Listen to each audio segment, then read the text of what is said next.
Hi అండి. నేను ఇంతకుముందు పసుపు వేసానండి గార్డెన్లో అని చెప్పాను కదా. నల్ల ప్లాస్టిక్ టబ్లో ఒక టబ్లో పసుపు వేసింది తీసైతే చూపిస్తున్నానండి. ఇంకా వేరే టబ్లో కూడా ఉన్నాయి. ఇది తొందరగా వచ్చేసింది.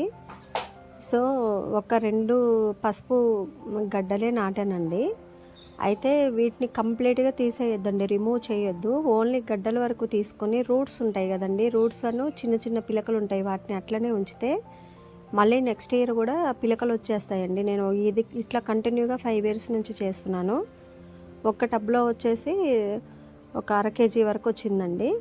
నేను కొంచెం లేట్గా వేసానండి. ఇంతకుముందు అయితే ఒక్క టబ్లోనే 5 kgలు అట్లా వచ్చింది. ఈసారి కొంచెం లేట్గా వేసాను. కాకపోతే మేము 3rd ఫ్లోర్లో ఉంటామండి. గ్రౌండ్లో ఇంకా టబ్బుల్లో వేసాను.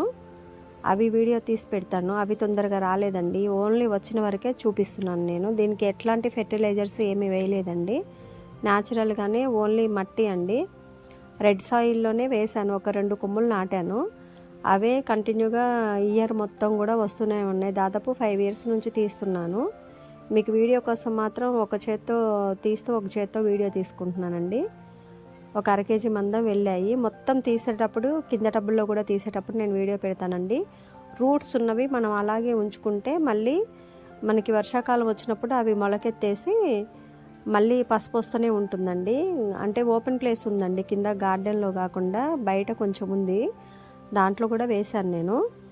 అయితే వీడియో చూపిస్తాను. అందుకే అసలు మామూలుగా శాంపిల్గా చెట్లు కూడా చూడని వాళ్ళు చాలామంది ఉంటారు కదండి, అందుకే చూపిస్తున్నాను. ఒక 1/2 kg మందం వెళ్ళిందండి. రూట్స్ ఉన్నాయి అట్లనే ఉంచానండి. ఇది వెళ్ళినంత వరకే తీసాను. ఫెర్టిలైజర్స్ అవసరం లేదు, ఏం లేదండి. మనకు ఇసుక బ్యాగులు ఉంటాయి కదండి, వాటిలో కూడా మట్టి వేసి నాటుకోవచ్చు, తొందరగా వస్తాయండి. ఏం లేదు, పసుపు కొమ్ముల్ని ఒక చిన్న క్లాత్లో కట్టేసి గాలి వెలుతురు తగలకుండా ఒక మూలన పెట్టి ఉంచాలండి. ఎక్కడ ఒక చోట మనం కిచెన్లోనో లేకపోతే డబ్బాల్లోనో పక్కకు పెట్టేసి ఉంచితే వాటికి రూట్స్ వస్తాయి. ఆ రూట్స్ వచ్చినప్పుడు మనం రూట్ ఉన్నది చూసి నాటుకుంటే ఈజీగా నాటుకుంటాయండి. వీటికి ఏ ఫెర్టిలైజర్ కూడా నేను వాడలేదు. మన అరటి పిలకలు వస్తాయి చూసారండి, అలా వస్తాయి.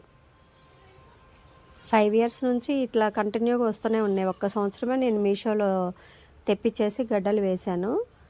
చూడండి, చాలా ఇంట్లో పసుపు పండించుకుంటే చాలా మంచిదండి. మనం బయట షాపుల్లో దొరికే పసుపులో ఏమేమో పౌడర్లు కలుపుతూ ఉంటారు. అందువల్లే మనం ఇంట్లో పసుపు పండించుకుంటే లక్ష్మి కూడా అండి. మనం పూజకైనా దేనికైనా నేను ప్రతి సంవత్సరం కూడా ఒక 1/2 kg మందం ఇంట్లో అమ్మవారి పూజ కోసం పక్క పెడతానండి. మిగతాది వాడతాను. దాదాపు లాస్ట్ ఇయర్ అయితే ఒక 7 kgల వరకు వెళ్ళిందండి. ఇది ఓన్లీ ఒక్క టబ్లోనేనండి. ఇంకా మిగతా టబ్బుల్లో నేను మొక్కలు కూడా వీడియో తీసి పెడతాను మీకు. మనం ఇంట్లో చిన్న చిన్న క్యారీ బ్యాగుల్లోనూ ఇసుక బస్తాల్లో కూడా మట్టి వేసి పండించుకోవచ్చండి. ఎందుకంటే అందరికీ ప్లేసెస్ అయితే ఉండవు కదండి సిటీలో. అందువల్ల మనం ఉన్నటువంటి చిన్న చిన్న ప్లేసుల్లోనే మనం ఇలా ఇంట్లో పండించుకోవచ్చండి. మేమైతే ఆకుకూరలు అవి కూడా పండిస్తాము.